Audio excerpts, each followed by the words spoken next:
तो दोस्तों, जिस भी देश ने पाकिस्तान के साथ दोस्ती की है उस देश के अंदर तबाही आना पूरी तरीके से कंफर्म हो जाता है। और अब चाइना के बाद ऐसी ही तबाही तुर्की के अंदर भी आनी शुरू हो चुकी है।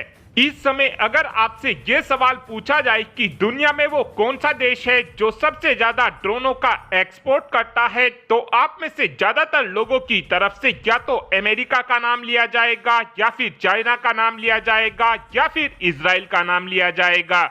लेकिन आपको ये बात जानकर काफी ज्यादा हैरानी होगी कि इनमें से ऐसा कोई भी देश नहीं है जो सबसे ज्यादा ड्रोनों का एक्सपोर्ट करता हो। इस वक्त देखा जाए तो सबसे ज्यादा ड्रोनों का एक्सपोर्ट तुर्की की तरफ से किया जाता है और इस वक्त ड्रोन मार्केट के ऊपर तुर्की का 65% दबदबा है।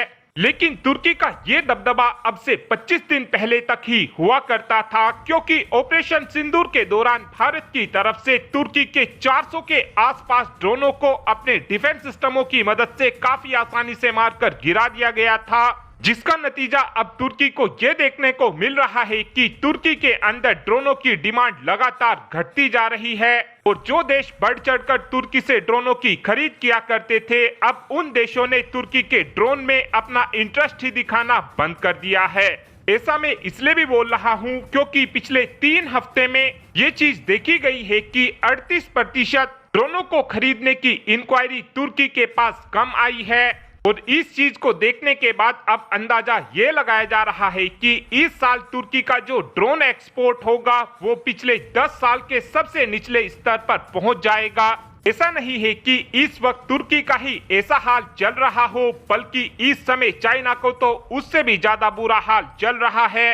ऑपरेशन सिंदूर के दौरान भारत की तरफ से चाइना के हथियारों की भी पूरी तरीके से दुर्गति की गई थी, जिसका नतीजा चाइना को ये देखने को मिल रहा है कि पिछले 22 दिनों में चाइना की लॉकहीड मार्टिन कहे जाने वाली कंपनी, जिसको हम चेंगडू एयर कॉरपोरेशन के नाम से जानते हैं, इस कंपनी के शेयर लगातार गिरते जा रहे हैं। चेंगडू एयर कॉरपोरेशन वही कंपनी है जो इस समय चाइना के लिए HQ-9 defence system, JF-17 thunder, J-10C और J-20 जैसे स्टेल्थ फाइटर जेट को बनाकर तैयार करती है। वहीं पर चाइना की मिसाइल बनाने वाली सबसे बड़ी कंपनी, जिसको जाओ जाओ होमगार्ड इलेक्ट्रॉनिक के नाम से जाना जाता है, ये वही कंपनी है जो PL-15E मिसाइलों को बनाकर तैयार करती है। इस कंपनी का भी इस समय बुरा हाल चल रहा है।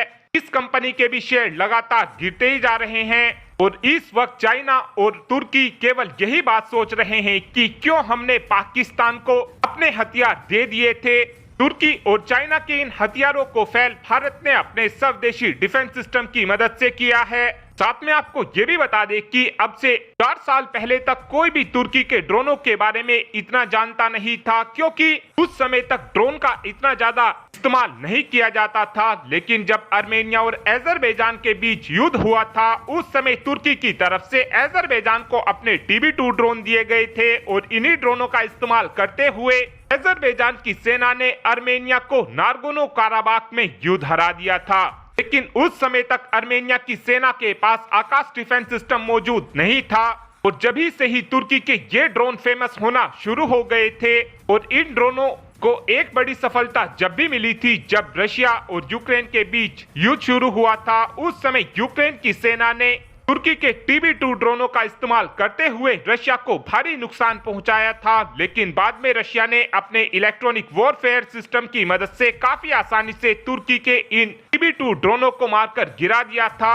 इन ड्रोनों की इस समय जो थोड़ी बहुत ही इज्जत बची हुई है, वो आगे चलकर हमको आर्मेनिया और अजरबैजान के युद्ध के दौरान उतरती हुई दिखाई देगी। अगर इस बार अजरबैजान की तरफ से आर्मेनिया के ऊपर TB2 ड्रोन की मदद से हमला करने की कोशिश की गई, तो उस कंडीशन में इस समय आर्मेनिया के पास आकाश डिफेंस सिस्टम मौजूद है और अब आर्मेनिया काफी आसानी से आकाश डिफेंस सिस्टम का इस्तेमाल करते हुए अजरबैजान के TB2 ड्रोनों को काफी आसानी से मारकर गिरा देगा।